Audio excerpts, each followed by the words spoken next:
All right, welcome to Rock Vegas, everybody. This is Glenn Rockney. Got a special guest with me today. Is this your fourth time?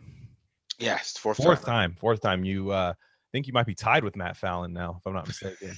But Yeah, Matt just hops on. I don't even invite him. That's the yeah. thing. Yeah, just He shows just up. hops out. He Yeah, just he's shows got this up. guy hack my mainframe. He just shows up. I'm He not might gonna just show kick up him out. today. I'm not gonna kick him out. Jeez. But yeah. So from Raiders Wire, Tape Don't Lie podcast, expanding the box score. Am I missing anything else? Just blog baby now too. Just We did. blog, baby. Okay, right on. There's something new every time you come on here. Actually, you got like a new thing in your arsenal. So, Yeah, man. but it's Marcus Johnson. Marcus Johnson at the Mark John NFL on Twitter. I'm sure most of you guys follow him, especially if you listen to this podcast. I would hope you do. Yeah, So the Raider season's over. It's kind of dead too. There's rumors, but you are a draft guy, so your season kind of just begun, correct? yeah. Definitely going into the draft and trying to find out who's the best players out there, especially with the Raiders' needs. We need defensive line, so we're definitely looking at defensive line for Yeah. sure. Safety's definitely a need. Some would say tackle is a need. Definitely, we did a little episode just actually dropped yesterday about doing Yes. Yep. tackles, right? So I mean, there's a lot of needs that the Raiders have. It all decides where they want to go because where they're at 17. I mean, they might get a good player that falls to them, might be best player available. They might have to go with what's best on their board at that point at 17 and not try to go for needs. So it's gonna be an interesting draft, and we're gonna find out who they believe in basically this offseason. Like Right. who is on the fence, like who do they really believe in that's going to take a next step regardless. So Yeah, because you're getting God, what is it? Supposed to be year 4 of the Gruden's first class, yeah, uh-huh. which in theory you'd maybe say Colton Miller's the one that survives that, maybe gets a second deal. I think you will. Yeah. Uh, See, Hurst is like on that, like it should be. He should right, be. but he's on that prove it section. He's like in the last year of his deal, right? Because he's a fifth round pick, so he's only get 4 years on his deal. So he doesn't get that fifth year option or anything like that. I mean, he might ball out this year just because if it's a contract year. Well, I just hope they keep him. You think Gus Bradley what if Gus Bradley's like, nah, I'm good? That's what see I'm scared of. See that's what we're gonna find out. We're gonna find out how much they're actually Mhm. like some of these guys or how much they think, because that's gonna tell us this offseason, because they could go into there and be like, okay, let's give Reese Hurst a chance because they haven't. I mean, maybe they give him a full chance. And I know he struggles against the run, and I know those things, but I mean, he's such he has so much potential as a pass rusher that you maybe can really tap into it and maybe find something there if you just let him go, you know? And so that's what it's interesting. That's why I'm so interested in this offseason, because I mean we're gonna find out maybe they don't like the corners. Maybe that's the thing they don't like. Yeah. Maybe they go get some corners or something, and that might shock us. But we're gonna find out who they like on this roster, who's young, and that's why it's interesting to me. Yeah. And one thing I'm hoping what I'm hoping with Gus Bradley is he comes in and goes, "You guys weren't playing 73. You guys were had him on the bench the whole time." No, every down. Yeah, he's on my. Yeah, That's what I'm hoping happens, where he's just like, "You idiots," and then yeah, does that. Like, because I think that helps their pass rush so much if he's just on the field. You know, yeah, what I and mean? On the and just field, let him go, right? And just let him go, and let him go. and Bradley's not the biggest let's stop the run guy, so it's be interesting where they go. My type of guy. I love it. But Mhm. so one thing, this just goes on for overall philosophy, but I do think it applies to the Raiders because on the PFF NFL draft, I think it's 2-for-1 drafts it's called, with Yes. Mike Renner and Austin Gale. I was listening to them. They had a mailbag scenario, and Austin Gale's like, he says he's a former Raider fan, but nobody's a former Raider fan. Come on, Edwin. Yeah. But the funny thing about what he was saying was, the question was, okay, why don't teams actually like read mock drafts, not to like get advice, but to get buzz on guys, to maybe realize like, hey, maybe this guy that I love, he might be available in the second round. I still love Yeah. him, you know what I mean? But positional value. And I would argue with almost all five of Mike Mayock's first round picks might have been overdrafted. Yeah. Because even with Jacobs, as good as he is, positional value 24 is not great. So I Yeah. could say almost all five of them. Henry Ruggs maybe, but why don't teams do that? Like, what's your answer to that? Like, that they're so hard headed to at least not take the buzz in. See, I wouldn't say teams are hard headed. I just don't think they use the PFF mock draft. I think they look at like Daniel Jeremiah's. I think they look at Mike Mayock's old mock drafts.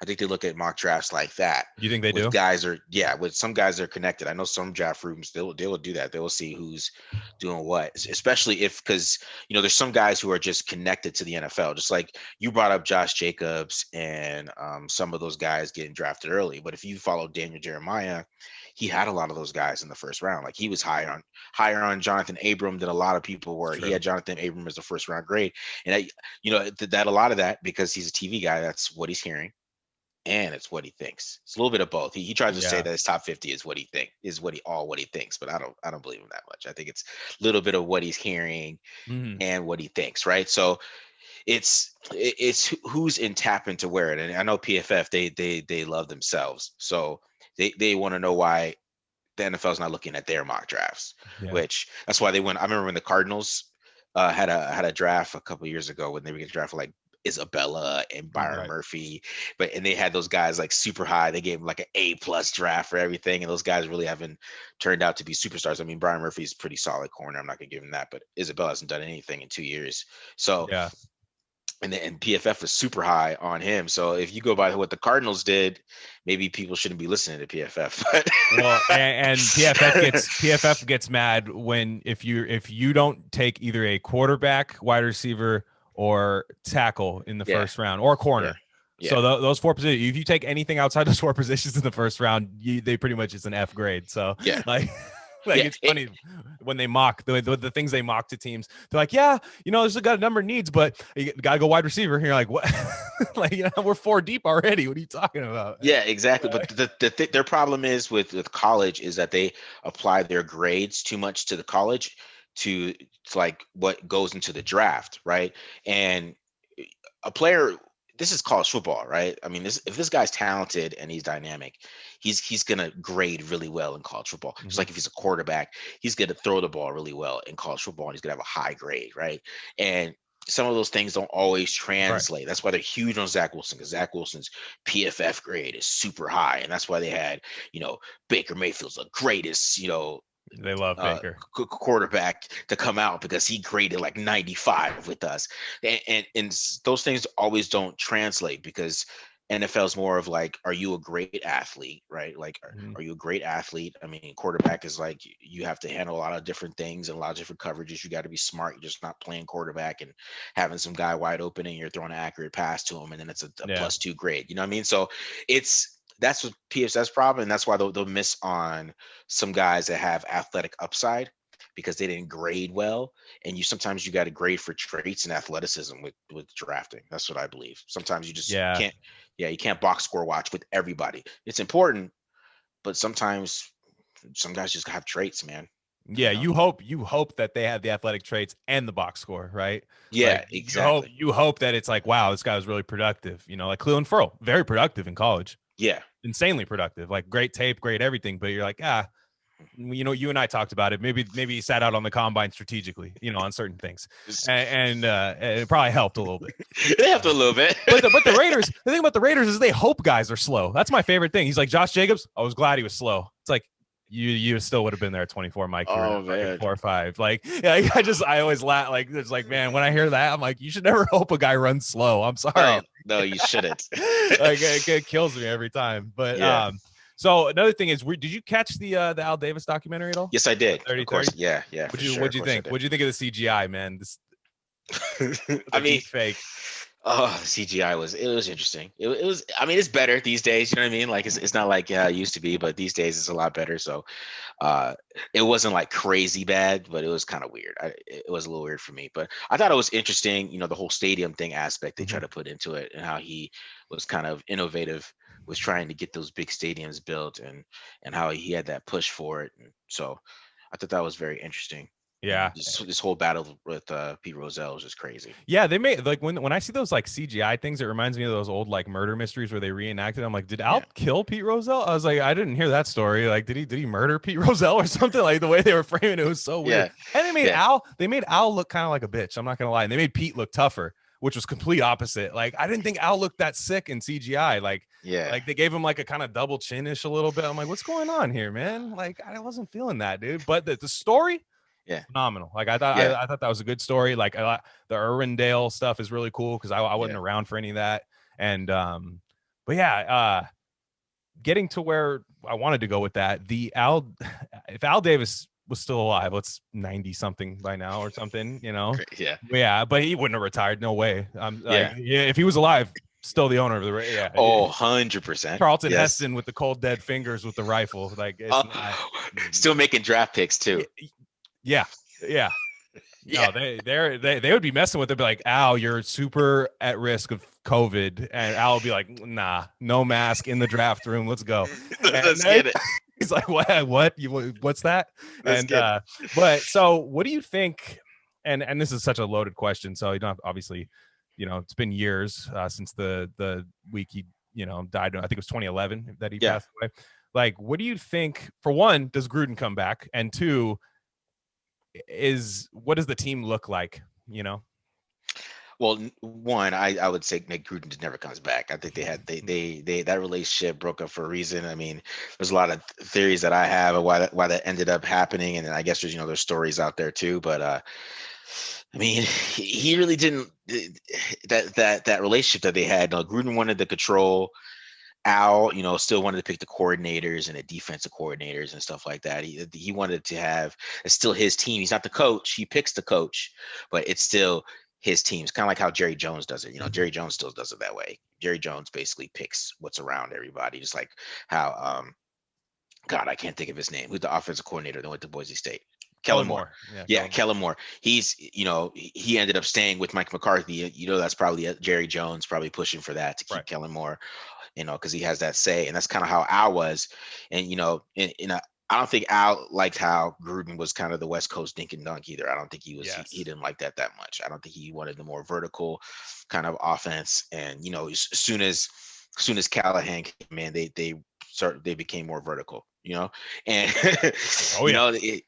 and a little bit with the Tuck rule too, and they had that bad ending, and then they lost, and there should have been a better team. I think that had a lot to do with that. So I don't see Gruden coming back at all. But the interesting part is, how long would Hugh Jackson have been the coach?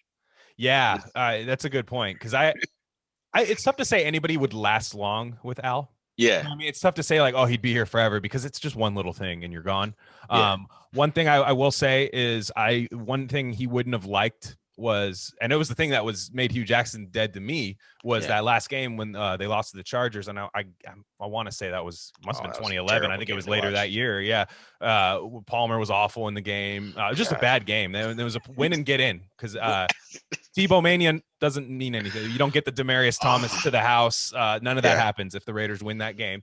But when Hugh Jackson just threw every player under the bus in the press conference. Yeah, he did. I'm not sure Al would have gone with that. I don't know if I could say that, because he was like, hey, ask the players, not me. I didn't do. He said that basically, in a roundabout way. But Hugh was everything Al wanted. Yeah. I mean, you do make a good point though with Hugh in that the way that it ended, and Hugh kind of just threw everybody else over to the bus except him. That even though he didn't have his team ready, and they just let Phillip Rivers and the Chargers go up and down the field on him for no reason, and just ruined all our hearts. We all thought we were about to go to the playoffs for the. That one was bad. That's one of the worst Raiders games I've ever watched. Is that one? Such an emotional roller coaster that year too. I was at the Jason Campbell game where he breaks his collarbone. Yeah. When you could sit on Mount Davis, so he just slid forward and he just lays there. I'm like, concussion, that sucks. He'll be back next game. That's fine. And then all of a sudden Kyle Bowler is just throwing lawn darts all game, and I'm like, we got to go do something. Then they trade and get Palmer, and I'm like, what? Like, for how many picks? The guy hasn't played in a year. I'm like, oh, whatever. Palmer's still good, and then that happens. Like when they lost to Tebow, when Tebow had the big comeback on him, and when that happened, that year was even more brutal than this year for the Raiders for me. I was so hyped when they got Carson Palmer. I remember that. I was hyped, bro. Like you're indifferent, but like I was hyped. I was like, yo, we got Carson, man. He has the cannon. He's won before. I was ready. I wanted him. I didn't think it would be 2 firsts. That was the problem. Terrible here though, man. Yeah. God, he was terrible. Yeah, and then it wasn't a good fit. I mean, actually, I think Hugh and Carson are a good fit. I mean, they had been together before, I believe, right? In Cincy, right? What had they been or no? I think he was there on the Marvin Yeah. Lewis for sure. So, That's why they traded for him because they had that connection, and that's yeah. why he got the Two two first first. round That's what picks. scared me. I liked Palmer, but I was like, two first for a guy to come in mid-season and learn Yeah. the offense. I was like, nah, man. Like, I think they threw him out there way too quick because there was Kyle Bowler or Carson Palmer, remember the and KC game? Remember the KC game? yeah, Well, that was the worst game. I think that might have been top 5 worst games I've ever seen. Because even they threw Palmer out there and he's throwing picks, and they didn't want to, but Bowler yeah. was so bad, and Oh, that was the worst. But dude, what do you think draft wise? Like, there's guys like Cleveland Furl don't get drafted by Al Davis, right? I'm not saying that they make a better pick. no, You no. know, Henry Ruggs maybe, but people love speed with Al Davis. But one thing Al Davis had to have with speed was size. Yeah, he loved athletes, so Yeah, you he, had to he be definitely he big. definitely would have drafted different for sure. Tell you right now, first round pick in 20, whenever he got drafted, DK Metcalf does not get past the Raiders in the first round. That's super Does super true. does not. He goes at 4, and that wouldn't have been a bad pick. That It would wouldn't have have been a been, we bad would have pick. got killed for like a month, and then they would have been like, "Oh no, this dude's a dog." Yeah. Like, Yeah, I mean the real question is like, who would the quarterback be? I mean, that would be wouldn't be Carr. it would it wouldn't be Derek. You don't think they would draft Derek at If all? if you go to the I, playoffs once, it doesn't. yeah, I'm not saying, you know me, like I'll make the case for Carr, and I know you will too. I just don't think Al has the patience for that. I think Al is a lot oh more no, like Raiders Twitter than he is like, John Gruden. 100%. I think he would ride with Carson for as long as Carson could throw that deep ball. I think Oh he would. yeah, Yeah, he would have rode with Carson for a little bit. Like we would at least into 2015. It would have been. It would have been pretty. 2015. Yeah, try to get that, like try to build around that cannon and try to get like some speed guys in there so they could throw deep. He might have been crazy and brought in Bruce Arians or something, and then that would have been totally That would different be because interesting. he would have like that deep ball and what they were doing, bro. Like yeah, that vertical game that Arians had, that would be somebody that he would like to hire. And with Carson Palmer, I think they would have Mhm. did a little damage. Yeah, and And he and I think he'd be on board because I think John Gruden, the reason him and Al didn't get along because he kind of like is Al Davis. It's like a type A and type A. Like yeah, it doesn't work. I think John Gruden wants to be his own version of Al Davis. I think that's why he took this job. yeah, Because Mark isn't his dad. Like it's not. He's not the same. Mark yeah, Mark would love to. Mark gave Gruden the 10-year deal, in my opinion, just to be like, I get to just chill. Like I get to do my thing. I got my stadium. This mhm, guy's taking the reins. You know what I mean? Like, and Al yeah, would never. Al would yeah, never give a coach 10-year deal. yeah. It's kind of like George Bush. Like he thinks he's fixing his dad a mistake. He thinks Yeah. his dad made a mistake, and he's trying to show his dad that like, hey, you should have worked it out with Gruden, and Gruden's gonna make it happen. But it's not like it's like Yeah. I don't, I don't know if you want to get obsessed with some guy who nobody else is really trying to hire, and you're the only person that's trying to pull him out the booth. You never know, man. Betting That was against that was a yourself, tough. bidding Yeah, against yourself. There's no yeah, way any other team was like, I'll give you 9 years. And Gruden's like, like Pawn Stars, and best I could do. I bet you Tampa was probably like, dude, I'll give you 20 million a year for 4 years, because I know Tampa was the other thing. I bet you, like, because I would have been better with that. I'd have been like, just give him 20 million a year for 4 years. yeah, But yeah. I think Gruden wanted that like, this is I have a decade to make this franchise great, and it doesn't happen there. And okay, just to wrap that part up, do you Yeah. think the Raiders would be in better shape now than what they currently have if Al never Uh, died?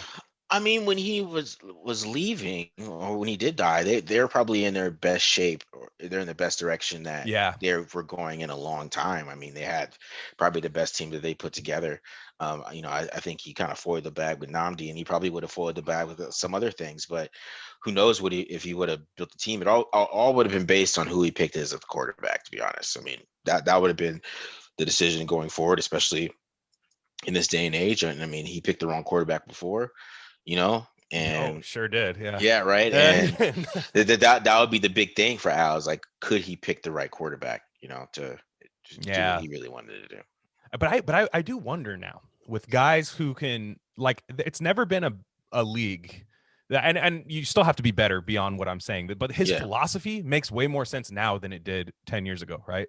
Like yeah, like draft the athletes, draft the rocket arm, draft hmm, the quarterback that can move around, and let's be real. If any, like, I was giving black quarterbacks a chance before anybody was. yeah, And he would have the reclamation stories like Waller. Look, who knows if Waller actually happens, but he'd be doing things like that. Be like, oh, Yeah. this guy's cast off, but look, he's a freak. Like, say, getting guys like that. I think his philosophy makes a lot more sense now. And I think the college offenses translate a little bit better into the NFL. And I'm wondering if maybe the margin for error, like, or his room for error would be a little better now. Yeah. Just be like, I will take this just absolute track. Because I think, like, let's take 2014. I think he drafts Sammy Watkins. He finds a way to get Sammy Watkins in that draft. Yeah. Sammy Watkins, I think, is great. Hurt a lot, maybe didn't perform that high, but it wouldn't have been the bust that Darius Hayward Bay was, like, Yeah. just I don't know. I guess that's what I mean. I don't know, or maybe he still takes Mac. I mean, True. Mac was a big time Freak, prospect freak. Yeah, So just a maybe he freak. still does. Or trades the farm for Clowney. I could see him just being like, "This is the craziest athlete I've ever seen in my life." See, so the thing with Al, man, is like we're not even thinking about the crazy veterans he traded for, because I mean, he traded for Richard Seymour, and that was half the reason why they didn't have first round picks for the longest. I loved Seymour here, though. And- God, I loved him. I thought he played well too. That defensive line, we have not had a better defensive line since that. Yeah, that's what I'm saying. Like, Seymour as a played pretty line. well here. Dude, Tommy Kelly, Desmond Bryant, what was it, Matt Shaughnessy, Trevor Scott, those guys were good. Like, they had nothing for coverage and had no linebackers, but they could get you down with 4. Like, it's like, I liked it. I'd rather have that D line than what we have now, personally. Like, I mean, that's why I've been thinking. I'm like, dude, I was like, man, I'm not saying they would be, because like you said, there might have been. Look, I think Al still makes the AB trade. I guarantee you he does it. Yeah. That's what I'm saying. He would still making crazy trades. Like crazy that. trades. He was a wild card, man. Yeah, he was a wild card. But like I said, what we were talking about before, I want to see them get back to like cherishing athleticism the way Al Davis did. I mean, like, Al Davis, it was scripture to him. Like, it didn't matter anything else. And, you want to find a middle ground with that. But I want to see them get back to getting some like freak athletes. And so before we get into some prospects that you like, where would you say, I mean, we said D-line's probably number 1, right? But beyond that, where are you at with needs on the team? Just something we have to address this year. I mean, safety is a big one. They got to find some kind of safety. They're rolling with Jonathan Abram, obviously. So we could throw that out the window of replacing him, or even if you don't like him, they're rolling with Jonathan Abram for another year, right? So they got to find another safety. They can't be putting Eric Harris and all those guys out there if they want to play better football. So just an upgrade there in any way possible. So that's probably, if you bring in a veteran, you're probably going to have to do both: bring in a veteran and bring in a rookie. Right. So we could find somebody for the future and somebody just to fill the hole right now if that guy's not ready, because they cannot go into the year with like Eric Harris and having to finish the year with down 11. They got to add depth to that safety position too. So that's why I think that they should focus on that on the draft. But a lot of good safeties are in the late day 2. Early day 3. So, I mean, not the best safeties in the league, not every single one is the number 1 pick in the draft. Like you get some ones that are like Marcus Williams, who are good safety, who are like 3rd round picks. So you would find those depth guys that come in and they pick up offenses really well and they fit the scheme, and they find some guy that can have some good range, and they can pick them up at day 2, day 3 that can bring some depth. But I think they also got to bring in a veteran guy, and they got to do that too. And I don't know who they're going to buy or who they're going to spend money on that right now, but couldn't it technically be Marcus Williams? Yeah, they could do that too. They could do that too. So that is true. And then safeties aren't expensive. That's the thing. Like they're like they're not a very liked position. That's what I'm talking about. You can get some guys like late day 2 because safeties fall, because people are like, I can find a safety anywhere. That's what people feel like, running backs with safeties. Like, I can find a good safety. Yeah. You know what I'm saying? So Marcus Williams probably won't be that much money. He might be like $9 million, which is something they could afford. And they bring in someone like him that, I'll be happy about that. Yeah. Right? That's just an upgrade, a good player. Maybe he's not even a great player, but he's a good player, good fit. One guy I really like that, is Malik Hooker, who's somebody that I think should try to figure out. I mean, I haven't heard any rumors about him being out there, but that's somebody that has upside, but has injuries. You know what I'm saying? That's depth. But then you still draft somebody, and if you hit on Malik Hooker, right, that's a plus. And then it's good to have a couple good players. Yeah. and then, like, what if Abram doesn't come out? You got safety depth, because a lot of people, they play different safety positions. So I mean, that's the key, man. They got to figure out the safeties position and add some depth there, because they can't have down out there. No, they can't. No, none of them that look like me. Nobody like me should be playing safety. Let me die. Panned up. I shouldn't be playing safety. And I mean, what about Harrison Smith, bro? You can't. The Harrison Smith, he's all right. He's all right. I'm Harrison Smith. He got his shit high and tight. That's Yeah. yeah. Trust me. If you look like me, like don't Yeah. fucking. I see Dallin Levitt. I'm just like, guy plays ball. Like Yeah, that's true. just whatever. No hate, but it's this defense is terrible. What would you say about like I want to add another receiver. Like if there's a good receiver out there, I want to add another one. Receivers to me are like pitching in baseball. If you have you can never have too many. You're never like, oh, we're set. We have a set. We're set at pitching. I'd rather have a lot of receivers, especially in a kind of they spread the way Carr spreads the ball around, the way Gruden likes to spread the ball around. My number one's Odell. I want to go get Odell. Okay.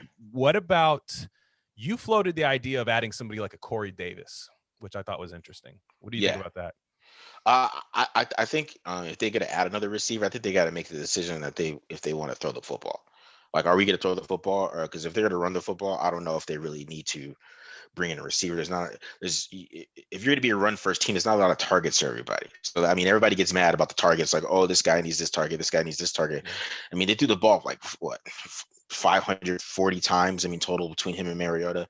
Carr only threw it 517 times, and then they were throwing it a lot to end the year. So that was pretty low before that. So there's not a lot of targets there. So if they're going to add receivers or add weapons, I mean, you already got Ruggs, you got Edwards, you got Waller, you got some of the running backs getting targets. You got, it's a lot of targets to go around. I think they need to make the decision like, okay, in today's NFL, I mean, if you like Carr, right? I mean, you want to keep Carr, you want to move forward. Maybe it's time to throw the ball 580 times. Like this, it ain't gonna work if we're gonna add some more people. And if they want to go that route, then I'm all for them adding another receiver because good point.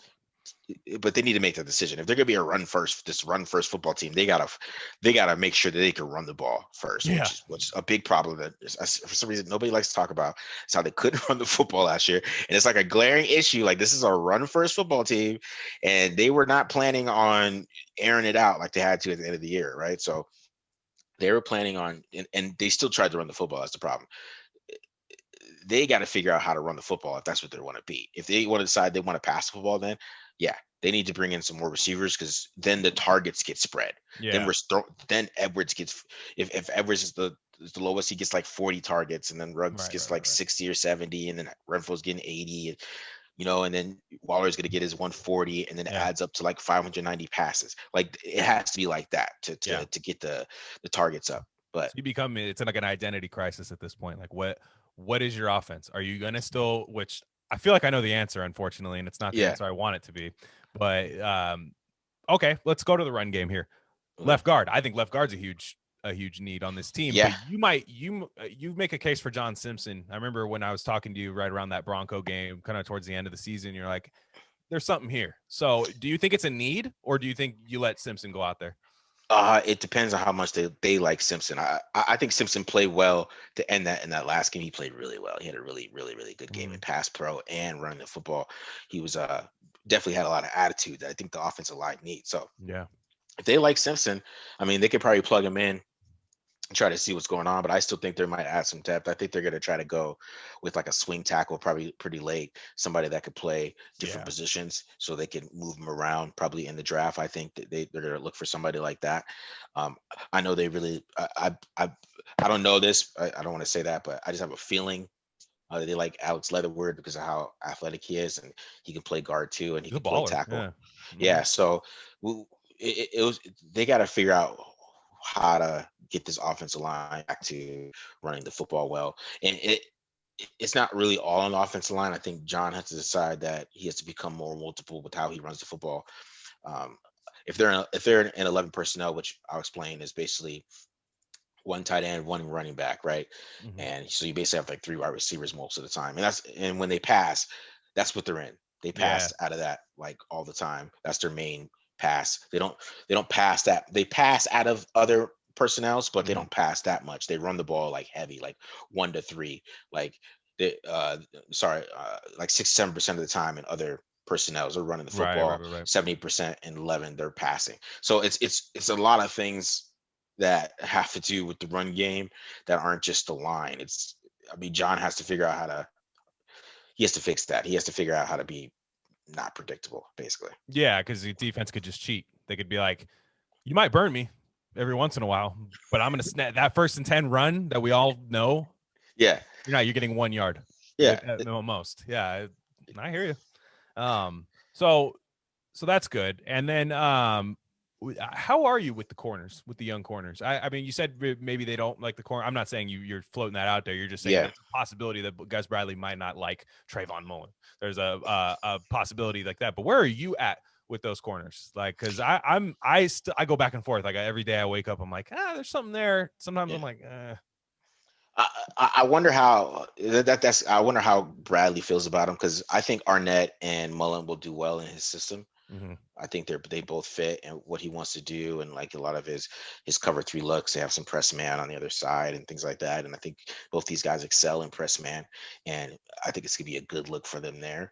It's more about like the nickel. Is it gonna be Meek Robinson? I mean, we haven't really heard anything about Marcus Joyner out there. I mean, he's still floating around on the team. Like, you know what I mean? Like we haven't heard anything about him getting cut or anything. I mean, that's a big. Yeah, I think he will, but yeah, sure, maybe Yeah, not. we'll see. We'll see. I mean, we're getting to that point where everything starts happening pretty soon, and if that might be a domino that falls, but they might like Lamarcus Joyner. You might think he's a good slot. I mean, we don't know. I mean, that's gonna be the biggest position in this with the cornerbacks, is like Yeah, who's going to play slot, because Meek Robinson did not play slot in college. He was an outside corner. So, what is yeah. Isaiah Johnson going to do? Is maybe Gus Bradley likes Isaiah Johnson. He's long. He's kind of like Richard I think he Sherman. does. I think that's who's gonna. Su- I think he's Super gonna be the guy. athletic Yeah. Hmm. athlete, is a freak.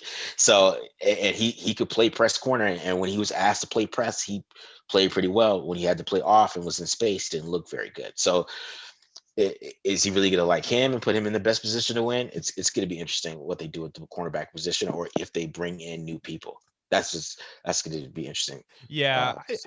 I think I think they're still gonna stick with those guys as starters. Nickel's a total, like the slot is a complete like crapshoot. I have no idea. I hope it's a Meek. I mean, I do. I hope it is, Yeah, because that means you can then cut Joyner for and take that money, invest it somewhere else. I hope that's the case. That's what everyone thinks. But like, man, even Mike Mayock said it himself. It is in like so hard to go from playing outside to like playing inside. Just when you don't have any experience with it. Just because you're the size, it doesn't necessarily mean you know how to play the position, right? exactly. And so I'm, because you have your run fits you have to worry about. You have a lot of other things you have to worry about. You don't necessarily have to worry about an outside corner. And okay, why can't they just play him a little bit outside corner? I mean, is it that impossible to play at 5'8" outside? It's not impossible, but I mean, it's. I mean, if you get a good wide receiver, man, have Yeah. fun. I mean, if he's playing against. Yeah, he's a dog though. So I mean, he is a press corner, and he did it really well when he was in college. So, but that size, bro, you could get bullied. He Yeah, could just somebody could just throw it over his head. I know. He could just catch it. There's a lot of things that can happen. So he's better inside. But I mean, even when I watched him in college, he wasn't the greatest inside when he did play inside. So Mm-hmm. that's why I was always a little worried about Because him. yeah, because Colin John. I mean, everybody knows this tape against like Colin Johnson's like legendary. You know what I mean? Yeah, It's so good. I mean, look, Colin Johnson is not Julio Jones just because they're both big. Julio Jones, there's guys in the NFL that are a lot better than that. But I was always yeah, wondering, like, I wonder if Gus Bradley is just that be like, hey, training camp, let's just throw him outside.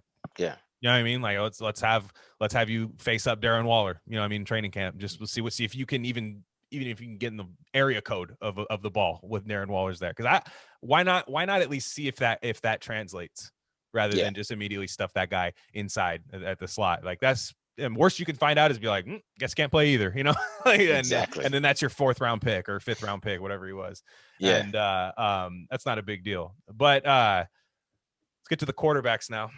Okay. Both of them. Now I will say there's only really trade rumors for one of them, and that's Mariota. Like there's not actual trade rumors for Derek Carr. That's what I come to realize. Like they like Yeah. David, which no one who hates Derek Carr is going to ever believe what David Carr says. So I understand how that's 100, going to be. 100%. Yeah, like I get that. Like I know that he's not going to be the one that settles everybody down. He's a But bad messenger. That's why I was like, yeah. Even if he didn't say anything, I was like, man, nobody's gonna listen to what They're you're the saying. righteous gemstones, man. It's just a big family. Like no, it's and the way. the way he went on there and said that, I believe it though, that there were teams trying to trade at the halfway point for Derek Carr, which when the Raiders were 6-3, that doesn't make sense. which Like, is why would you even crazy. call? Yeah, but who knows, right? Because they knew Mariota was there making good backup money, so Yeah. maybe they knew that. But what would you expect the highest possible compensation that you could get for Marcus Mariota? Probably, probably a third. I think Mm, probably a third and maybe a fifth or something like that. Maybe a that'd be combination of sick. those two. I think that's a good trade. See, I'm a little different with these two quarterbacks. I think like I know Mariota is super expensive as a backup, right? But I just think backup quarterbacks are super important. Hmm. And if they trade him, they really need to get some compensation. But I really think if they're going to keep Derek, they should probably keep Marcus too until they maybe can trade him late. I don't know how they're going to do that, but Hmm. I just think because if this team end up being decent, right? If they end up being a playoff team, we don't know. I mean, they were kind of closer this year than they were the year before. I mean, we could just we could basically say they're not going to be a playoff team, but who knows? They might add some pieces and they might get a little bit of better. And if they end up being or going on a run or something, and Derek Carr gets hurt. I mean, I mean, no word to Matt Holder, That but I don't never want to see happens. Nathan. That would never happen. The I don't want to Raiders see go on Nathan a run. Peterman The play. Raiders go on. You're telling me the Raiders could go on a run, have a really good season, and then him get hurt late in the season? Yeah, Stop it. and That would, Mariota has his limitations, but I'd really rather watch yeah. him play than like Peterman, or if they bring in like I don't know who else they would bring in, but I'm really scared they like Peterman and they're Yeah. gonna try to trade Mariota, and then Carr is gonna play, and something happens and I gotta watch Nathan Peterman. That's what I'm more worried about. Yeah. No, I'm with you too, because I wouldn't be like excited. Like, I'm not like let's trade, but I would play hardball, because if somebody comes at me with a second round pick, I'll Oh, drive them there quick, myself. bro, Yeah. go ahead, Yeah. Yeah. get out of here. Yeah, that's what I mean. All that goes out the window. I'm gonna use that Yeah, second and try to find my new quarterback. yeah, I'm gonna, or something. You know what I mean? Like, that's what yeah, I would do, is I'd try to find whoever dropped to the second round, somebody I know can sit behind Derek Carr, and maybe 10 games in the season, God forbid something happens, then yeah, maybe I do. I know Gruden wouldn't love to hand the keys over to a rookie, but like I said, if somebody's just angling like a 5th round pick to me for Mariota, I probably don't take it. yeah. Yeah, yeah. I mean, a fifth round pick, no way. No, But gotta be day like two. a Day two. third, I would take it. If somebody offered me a third, I would definitely be shipping him off I got to be to picking where he that goes. on Friday. I got a Yeah, Thursday or Friday pick, buddy. That's what I need. Like, not a which is fair to him too, man. It yeah. gives him a chance to start somewhere and get a fresh start. And I mean, he went out there. He had a good performance. I mean, he didn't finish the game well, but he did have a good performance. And I mean, Yeah. he played well enough to be like, okay, he's still an NFL quarterback. That's what I think. I And a mean, he's team like still. Washington probably only had maybe a couple quarterback performance games better than what Mariota did Yeah, against the Chargers. Yeah. don't sleep on Tyler Henneke, bro. Don't sleep Yeah, on yeah. Well, they're not either, Taylor. but yeah, that's the thing. They might just take both of them, like, and have both those guys. One guy Yeah, making 5 million, the other guy making 10, and be like, hey, one of you guys got to win me a game. I don't hate that. yeah, But yeah, like I said, but like Washington, that would make sense. New England, because even New England, they could even trade hmm for him. You're paying your quarterback what 10 million a year, and you can maybe tank if it goes bad right away. I yeah. understand that. So I do see that, but you and I are both probably in agreement with this, but I just don't see any way Derek Carr gets traded. I don't either, man, unless somebody offers like something crazy. And they are looking for a replacement. That's the whole thing. Yeah, And it should be. Yeah, you know how I feel about it. So I really, I feel like just John just be just, making sure Derek stays on his toes because it was super quiet, bro. You yeah. can think about how Go into that quiet. theory. Go into that theory, because you might have said it on tape. Don't lie, but you don't. You tell me this, and Yeah. I like it. I like it a lot. So like it was super quiet in January. Okay, it was just super quiet. Like Derek Carr, even the Stafford trade kind of just went over. Like really, the Raiders weren't really mentioned that much. It kind of just everything just went over. And all of a sudden, this bag, 2 first-round picks for Derek, yeah, and just here we go again. And there's rumors flying, and they're saying no, we're not doing it. But we're answering the phone. Derek is like, oh, and the thing is, okay, since 2018, that last season, the rumors have been crazy, right? The rumors yeah. have been crazy, and every year Derek Carr has played better. so, Under Gruden, correct. Yeah, so I want you guys just to think about that. So if I am John Gruden, okay, and I'm just crazy cycle with quarterbacks. As everybody talks about. You hear Chris Sims talk about that. Yeah. He'll tell you how he He plays. cries. He cries during the show when he thought, yeah, it's He PTSD. plays mind Yeah. games with Yeah. people, and I think sometimes that a lot of these games he's playing with Derek because I think he sees that it pisses Derek off, and Hmm. it makes him like play better. To be Yeah. honest, I mean he's been playing better since this happened, and I mean, it was just like I said, it was just so quiet. And they brought in Mariota. They gave Mariota all these incentives.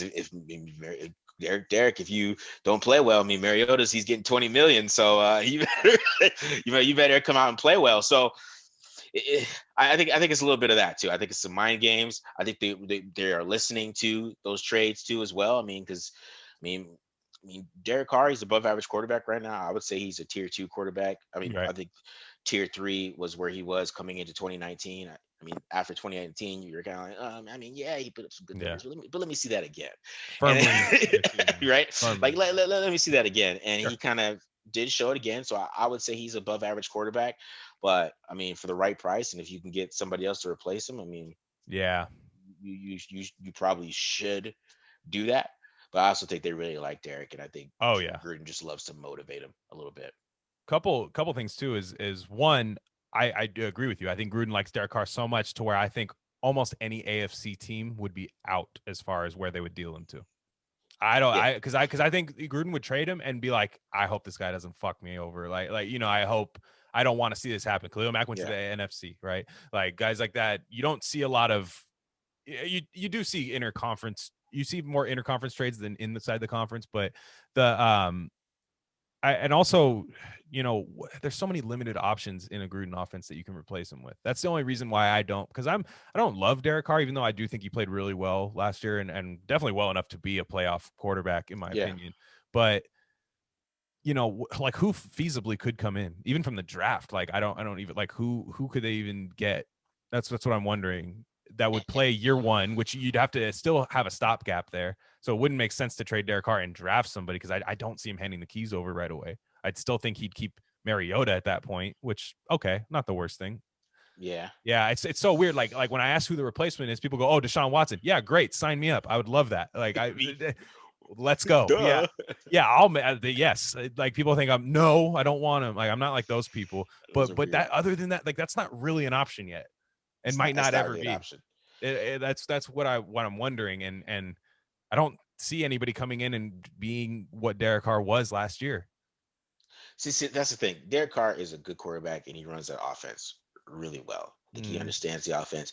I think last year was probably my favorite film of him. Like he just looked oh like yeah, a good veteran pro quarterback. And is he the best quarterback in the world? I mean, of course not. I mean, he still has his duds, obviously, that we saw in the Falcons game. But let me just say this. I mean, the duds we're getting, there's less and less duds yeah, as we go into deeper into this Gruden as he learns his offense. And he was doing a lot of things that he was anticipating again this year. I mean, he was doing a lot of things that he wasn't doing the past couple of years. So I mean, he took a step further, and I think he's becoming more consistent as an above average quarterback. And you could win with an above average quarterback. And I think if you're a good coach, you should win with an above average quarterback. To be honest, I think you should be able to yeah, build something around him, and that when he does lay a dud, that the team around him can pick it up and win the game still. That's what the team should be around him. It doesn't even have to be perfect like some people say. I think if he just has some good receivers around him and some good yeah, talent, that he could still function with a good offensive line. It doesn't nothing that really has to be perfect and great. It just has to be good. Let's just say yeah. that. It just has Including the everything. defense. Yeah, Yeah, yeah. Everything just has to be good around him, and then it will be fine. But and that's really not that hard. I mean, he doesn't have to have a number one type receiver. We saw him throw to Nelson Aguilar. I mean, he got yeah, like 800 yards at Nelson Aguilar at sure. with I mean, and he 18 does yards have per a number one. catch. He does have a number one receiver. He's just not a wide receiver. Exactly. He had That's, I Darren mean, Waller, the who's a beast, and beast. who's a top three at his position in a So time where there's never been better tight ends in the NFL. so yeah. Yeah, So I mean, you can win with Derek, right? And that's why it's hard to replace him, because who do you replace him with? I mean, you could replace him with. I mean, if they wanted to go Stafford, I mean, Stafford's kind of a yeah. little bit. is older, but I mean Matt Ryan, you trade him he's straight up for above Matt average Ryan. too. Yeah, So he's not elite. Matthew Stafford is above average, so he's going to give you the same duds, the same type of things. It just might be some crazy throws that look amazing, that looks a little better, but it's those are above average quarterbacks. They are going to lay duds eventually, right? And you're not going to get the super elite guys who come out and hit you in the head every single game, and sometimes those guys lay duds too. So yeah, you got to have good teams to build around quarterbacks no matter what these days. So I think that the Raiders just got to get better no matter who they play at yeah. quarterback. So Well, and like what I find crazy is when people go, well, Derek Carr went 8-8 this year, and it's like, well, okay, let's take that into thing. They could have gone 10-6 easily.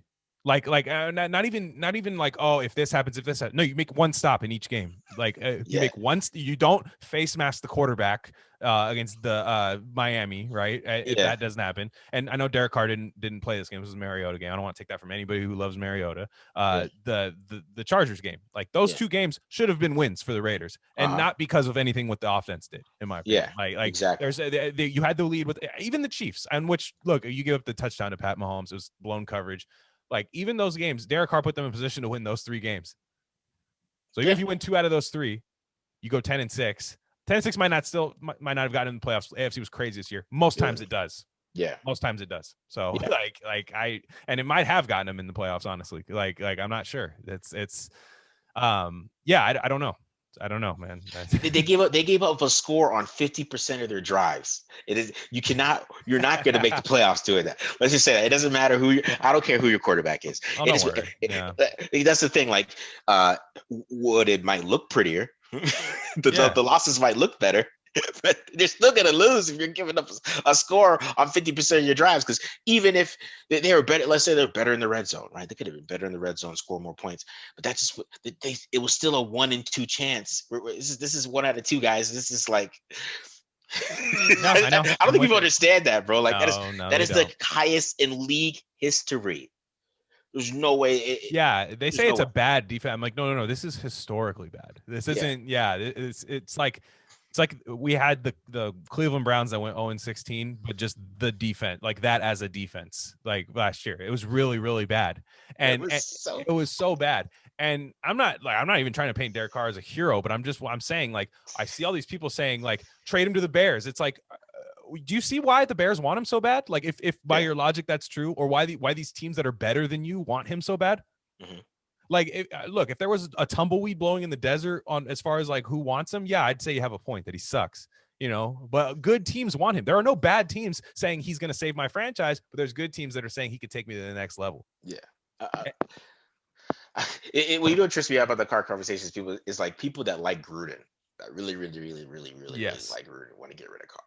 It's like, come on, bro. Like, are you not seeing what's going on? Yeah, he's Like, he's his biggest fan. Yeah, yeah, like yeah. I don't. It doesn't make sense. you gotta get rid of both of them. If you, Yeah. I mean, at this point, I mean, to be honest, I mean, they're like tied at the hip. And I always say this too. Like after 2018, man, there was no reason after watching Derek Carr play that season that you go, hey, let me go get AB and Trip Brown and let's see what we can do this Yeah. year. Yeah, unless you love the guy. You know, there was no reason. They Yeah. didn't even draft a quarterback. They didn't even take anybody to like help him. They're like, oh, let's roll with Mike Glenn as his backup, and Mhm. Derek Carr was super below average in 2018. Yeah. You can say, oh, he was getting beat up. That's fine. He still played below average. There's no Yeah, it reason wasn't for you to good. be like, let Wasn't me go. Let me trade for AB. Let me give Yeah. Trip down 18 billion and let's see. Tyrell Williams. Now I got a wide receiver 2 for him. Yeah. Like that. Yeah. Hunter Rent. Ooh, that's a little slot receiver there. He's gonna love him. Yeah. Ooh. Get a running back. Foster another tight end. Oh, let's pay Waller. Yeah. No, I'm telling you. Yeah, we hate our quarterback. Yeah. No, that's so.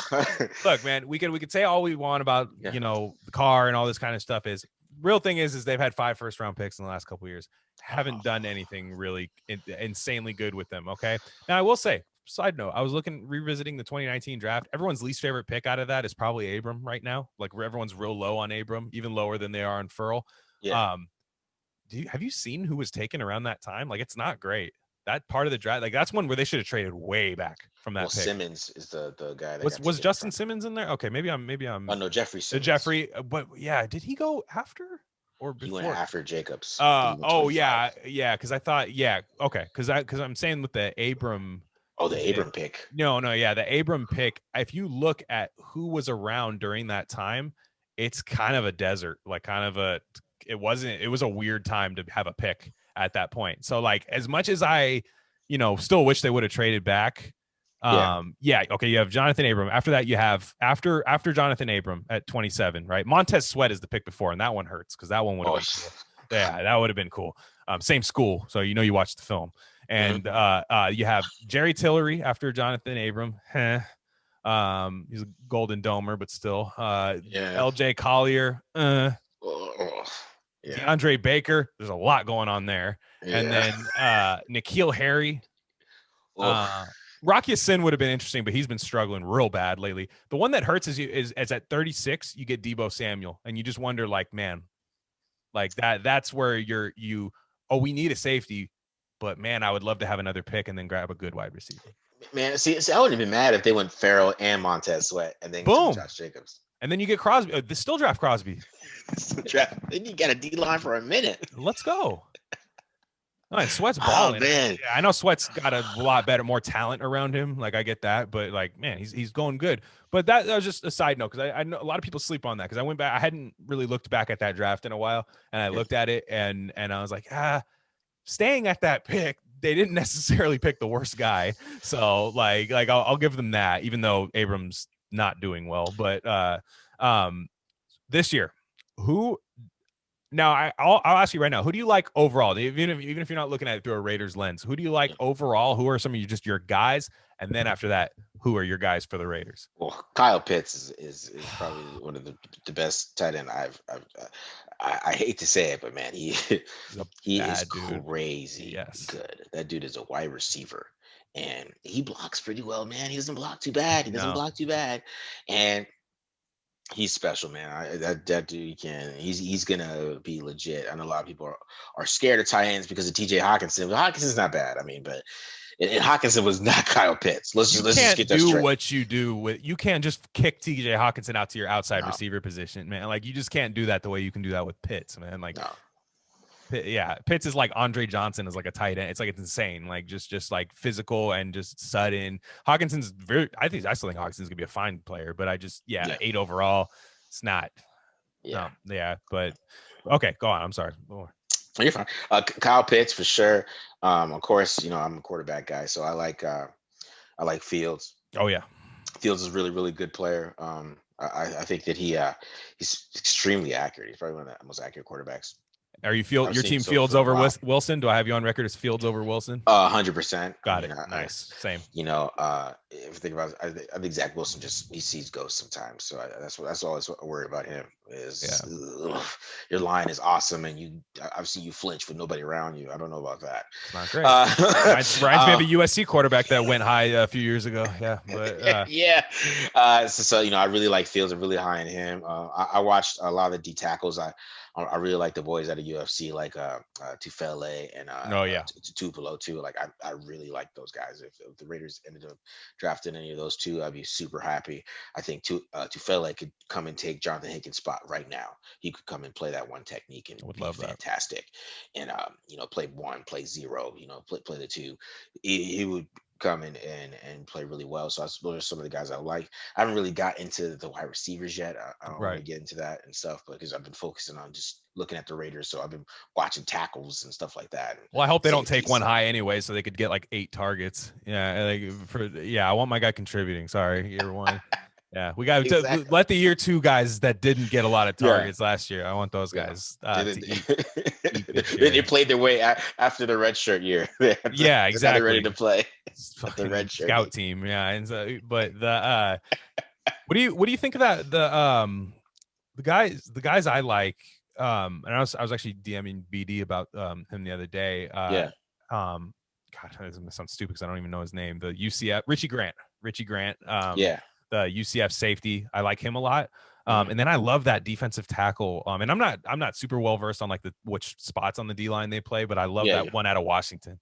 Levi Ozuwuke. I can't remember. Yeah, Onzurike. yeah. Onzurike.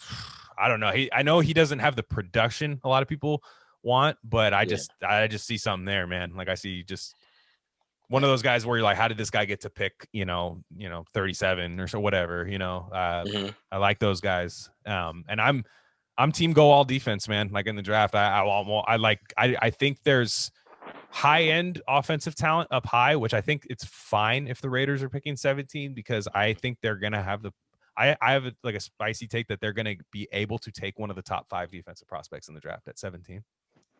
See, I think so too, but I still think that do not count out tackle. Don't No, do not at not. all. No. I'm just And letting you know. if Don't. Slater's there, or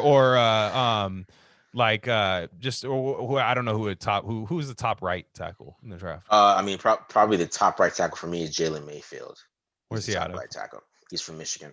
Oh He's really yes, good. yeah, for sure. I Tevin wouldn't hate it. Jenkins too. It's really good. But that's the thing. I mean, they probably should go defense, and you're right. I think there's going to be a really good edge player that they could take at 17. That's going to Yeah, be on the board. and It's, and I don't know how it's going to be tough for them not to take one of these tackles. I'm gonna tell you that because I did that just in the TDL episode, and there's like 10 first and second round tackles right now. I don't Right? hate. Just draft a good player. I don't care. Like I don't care if it's a Yeah. quarterback. I just said how much I like Derek Carr. That's fine. Keep Derek Carr for a year and draft your Yeah. first round quarterback. If you think you have a blue chip talent, you don't pass on him. Jamar Chase. Oh, he opted out. Whoa, what's he doing there at 17? Oh, they didn't like that he didn't have a year on film. You take him. If you, even though I just said I don't want a guy with a redshirt year, you don't pass on the elite talent. Kyle Pitts. Oh no, man, the gas mask. Oh man, they caught him smoking weed on camera. Oh no, we'll take him at 17. That's all. I don't know. I'm just fucking around, but that's what I want to happen to Kyle Pitts. I want him to something that's got to make that guy slide, because you want to talk about what thing Gruden won't pass on? It's going to be a tight end like that. You shouldn't. No, you shouldn't at all. And like he'll be like, oh man, I just made a joke on Twitter the other day, like, oh man, I know we just brought Greg Olson back out of retirement, out of the booth, but we're gonna have to bring Kyle Pitts in too and make him our tight end 3. Foster, see you later. But yeah, I just got, to me 17. You just got to hit on the pick. I don't care what the position is. That's how I am too. But I think. So I'm saying, like I said earlier, we're gonna find out what they think of people, because if they go edge early, oh yeah, what is that? So what are they bad saying? look, like the nights when your dad cooks. Yeah. Yeah. So it's gonna be interesting what they do, because I think defense tackle is where they're focusing on, and it's like I just don't want them to reach for a defense tackle at 17, because I just think, It's the value's not there. and they reach on Barmore. I mean, Barmore has some great performances, and he could rush the passer like crazy. He's probably one of the most, skilled defense tackle and pass rusher in this draft. He probably is the best pass rushing defense tackle in this draft for sure. But it's him playing inside. I mean, can he play the run? I mean, right. That dude basically stands up when he gets off the line. And so there's no Fletcher Cox of this draft class. There's no just obviously not Aaron Donald. There never is. There's only one guy that's like that. But I mean, there's no like big Vita Vea, like those big monster tackles in this class. So yeah, I'm with you there too. I just want to hit on the pick, and even if the value, even if it's not 1,000% the value pick, I want a good player. Yeah. Like people don't realize if they had drafted just good players, not even like gone to like the complete best case scenario at every pick, just drafted like good contributing players. And coaching is for sure a thing. So maybe Gus Bradley's able to get something out of Jonathan Abram. Maybe he is.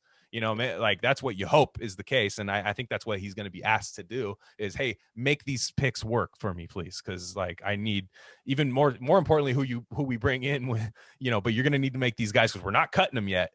But one thing that would be really funny is if they go end early, like you said, and then Raiders Twitter goes crazy, like, "Wow, Furl's out," and then you realize it's for Crosby. That would be crazy. I bet. Where's the lie, though? I know. Yeah, I think I'm starting to think Clelin Ferrell has a decent year 3. I think he's gonna have like a nice year 3.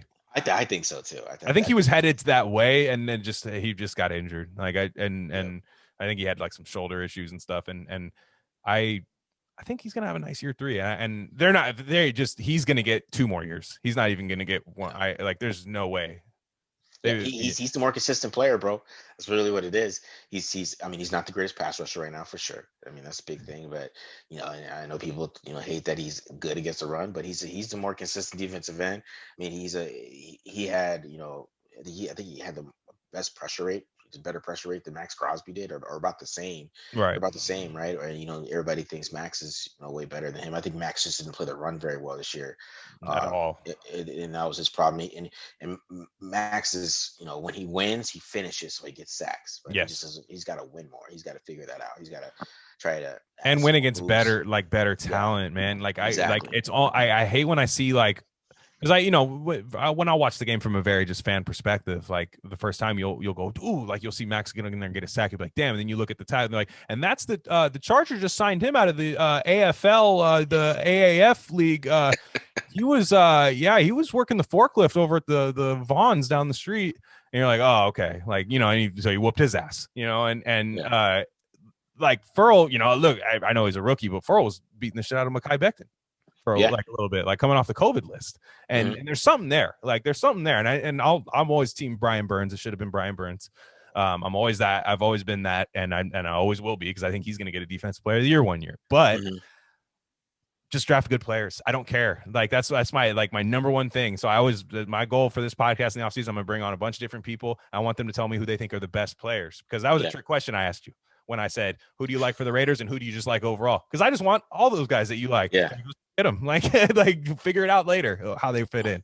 Yeah. Because Like that's what I was talking about corner too, man. Because there's some decent corners, and some of those corners fall. What if Surtain falls? Do they take Surtain? Do they decide they or want to? Farley. I mean, I'm saying like you can't tell me there's a team that just won't pass on Caleb Farley.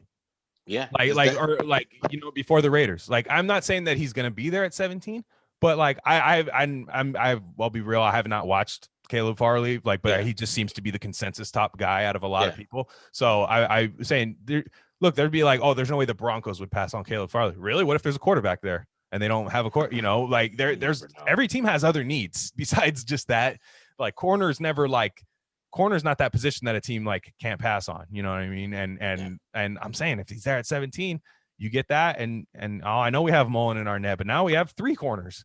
Like like it's PFF. I will say one thing I like about PFF that they say is when there's positions when you can have more than one guy at that position at a time, draft a bunch of them. yeah, I like that. I like that. I like that philosophy.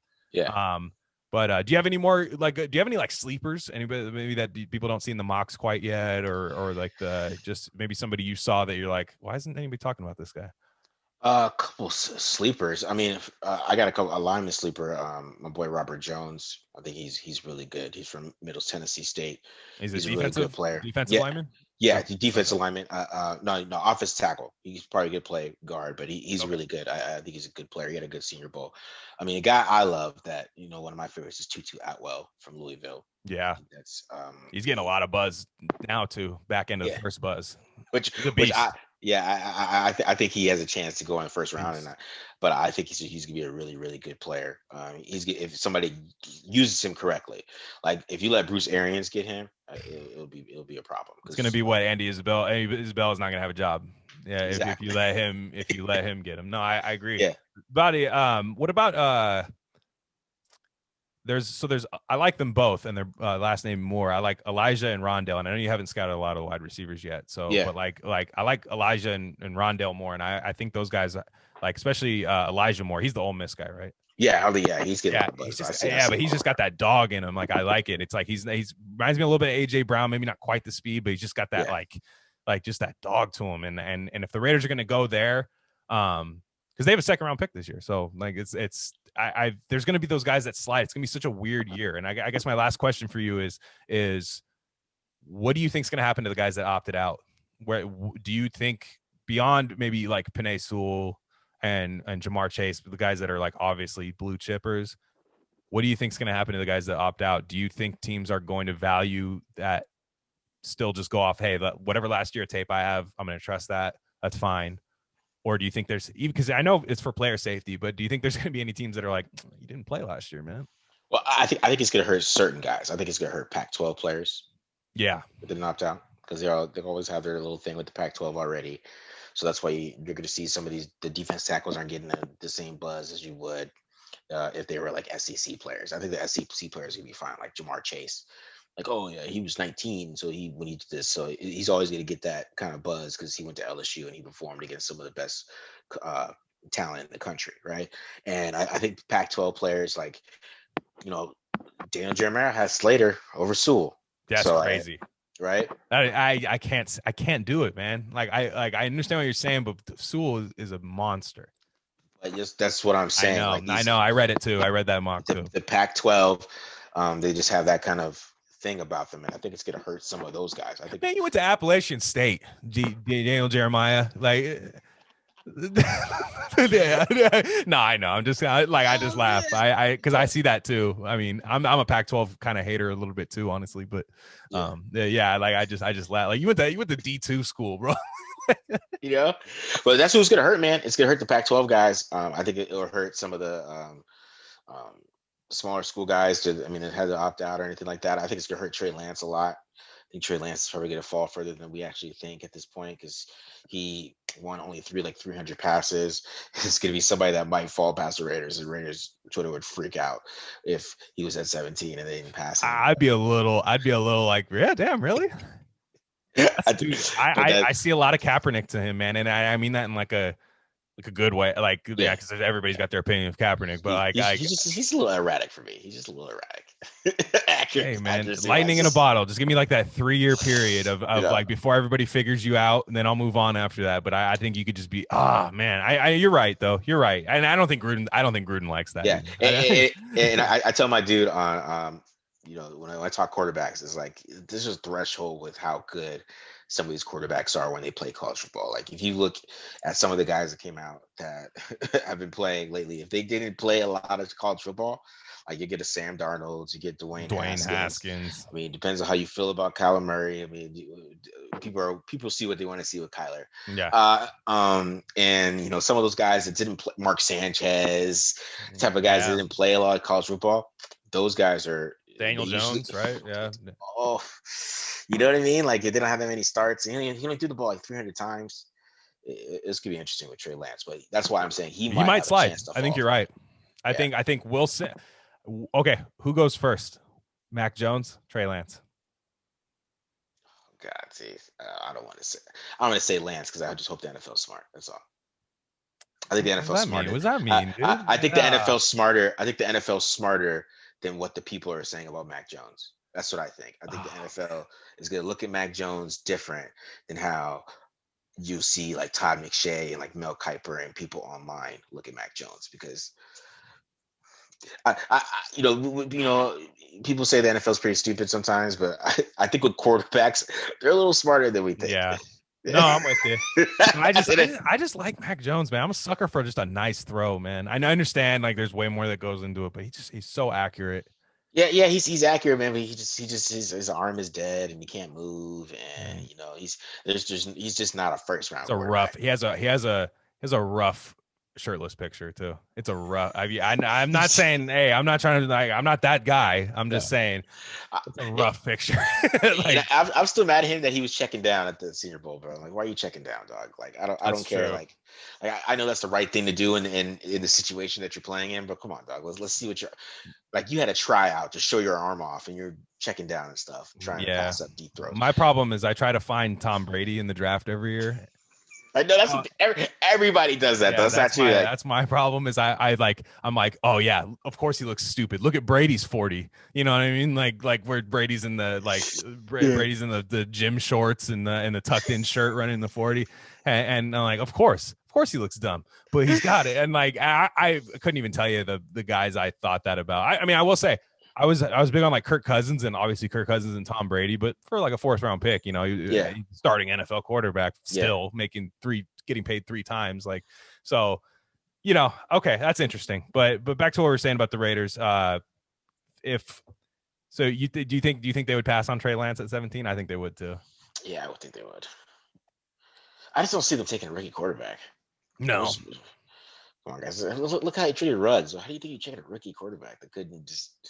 I just say you got to be prepared for him not to play the first year. And I say, like, if you're fine with that, that's cool. But I don't like with his quarterbacks. And Sometimes it's good, sometimes it's bad, but they're not. He's not going to hand the key. We're not going to get that that a crazy rookie season, electric rookie season out of a quarterback with Gruden here. I just don't see it.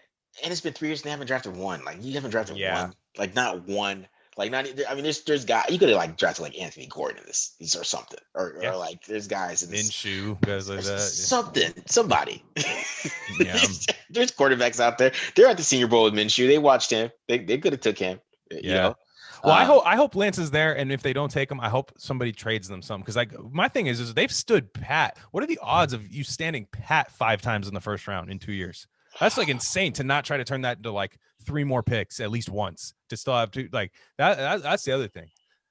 I didn't understand how they didn't package some of those picks to move up and go get something. Just like just something. Well, can't wait for our turn. You know, I hate that. Like, man, 5 of them. Like I get it if you only have one, sure. Like, hey, I like where I'm at. I trust my scouting, but you had 5, and even with that 27, be like, I don't want to deal with that 5th-year option later. There's nobody I love here, you know. Which obviously they loved Abram, but you know the package that back, go back 36 and get Deebo Samuel, you know, and we didn't have a 2nd-round pick, right? So like it would have been nice. Yeah, I don't know, just.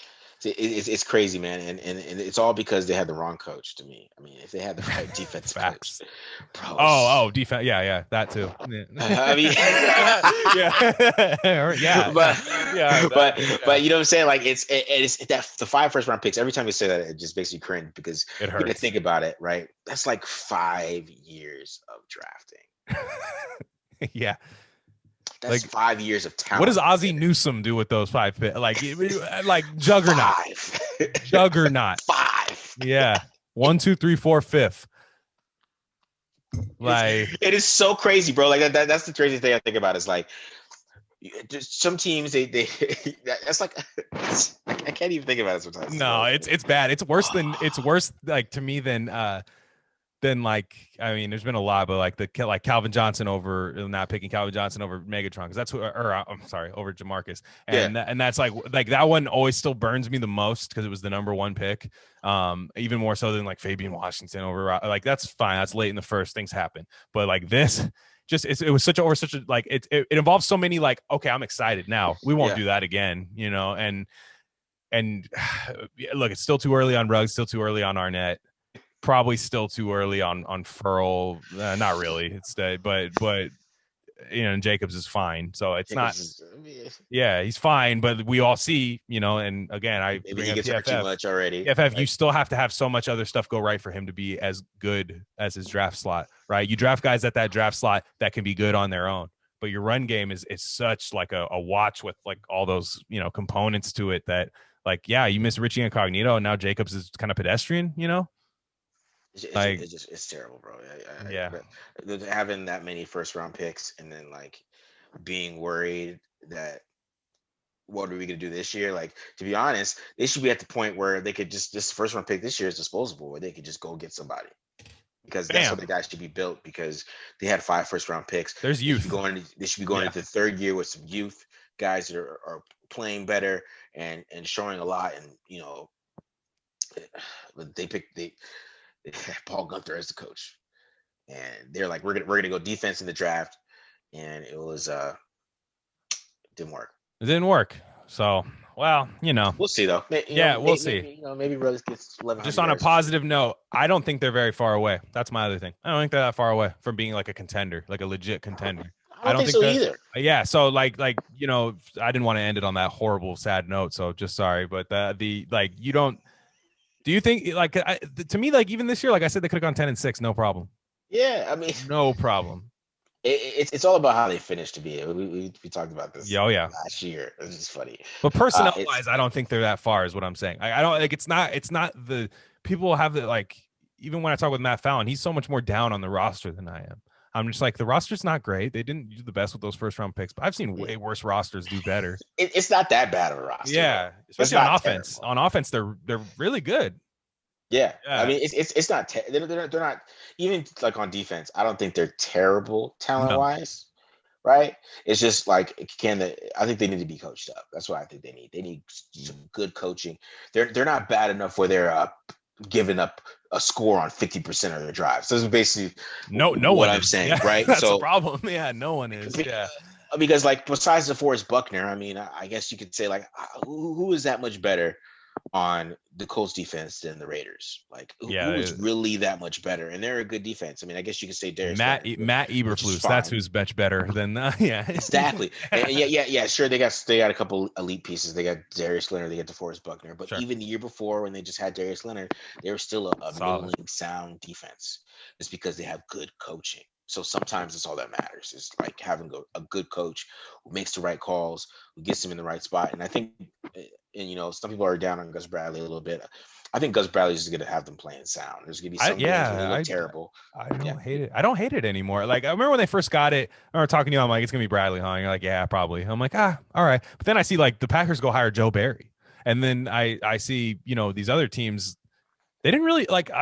Raiders didn't blow the offseason coaching hire the way I thought they would. I mean, they lost some coaches, which kind of sucks. I like Frank Smith. I liked who's one of them went to Seattle too, and I'm missing. I remember. Was it Kirby Wilson? Yeah, I think it's a running back coach. Yeah. Kirby Wilson, which okay, maybe bring in some new blood, but I don't think they're that far away. I think you have a good enough quarterback to at least win games. Everyone wants to have that discussion: is Derek Carr a lead or not? No, but I know he can get me to playoff games. And if I see him just shit the bed in playoff games, all right, yeah, let's have that discussion then. How do we get on from there? But I know he's able to get me to that playoff game. So yeah, 100%. And he comes back in the fourth quarter pretty well. He puts you in the position to win. So I have a feeling he'd actually probably be a decent playoff quarterback, honestly. And then, like you said on defense, Corey Littleton. I know Corey Littleton's good. That drives me nuts. He's good. Like, it's not maybe the signing right now looks like a bust, but I know that's a good player. Kawakowski's good too. Yeah, he's good too. Like I think Trayvon Mullen's pretty solid. Like he's pretty solid. I think like Mo Hurst, like we talk about, is pretty good. Clelin Ferrell's pretty good. Like they're not pretty good, average right now. Yeah. And then I mean it's not like they're not. You can get to average with that defense is all I'm saying. Exactly. That's my point. It's not that they're like I mean, look at the Jets guy. Nobody can even name the Jets players, but I'm sure fans could. There's a lot of fans out there that can name some Raiders defensive players. Just to say that. Yeah, that's a good point. And like maybe they can name them for the wrong reasons, but yeah, like there's something there, and I don't think they're that bad. And like I grew up in the Bay Area, and you look at the San Francisco 49ers, like when they brought Harbaugh in after Singletary, they didn't change that much of the roster. Yeah. Like they did. They got a few guys. They brought in like Carlos Rogers and guys like that who eventually became Raiders. They brought those guys in, and but it wasn't like they drafted Aldon Smith, and that was a game changer. But there wasn't like a wealth of talent there. It was like they came out of nowhere with Harbaugh, where it was like they came out banging. And I know that was a head coaching change. They brought in Vic Fangio, and like Fangio's a beast. You know what I mean? Like he's a mastermind on defense. I'm not saying that's what Gus Bradley is, but he makes sound defenses. Like they might not be the greatest defense in the world, but they're sound, and that's all they need. They just need a defense with the offense plays bad, that they play well enough that the offense has a chance to get themselves together. That's really all they need. Win 20-17. Try it once. Yeah, you can't get. Yeah. I love those games when you win. You're like, damn, it didn't really work. Like I always laugh at some of these people that want like 35 to 34 games every game. It's like, have you ever played sports?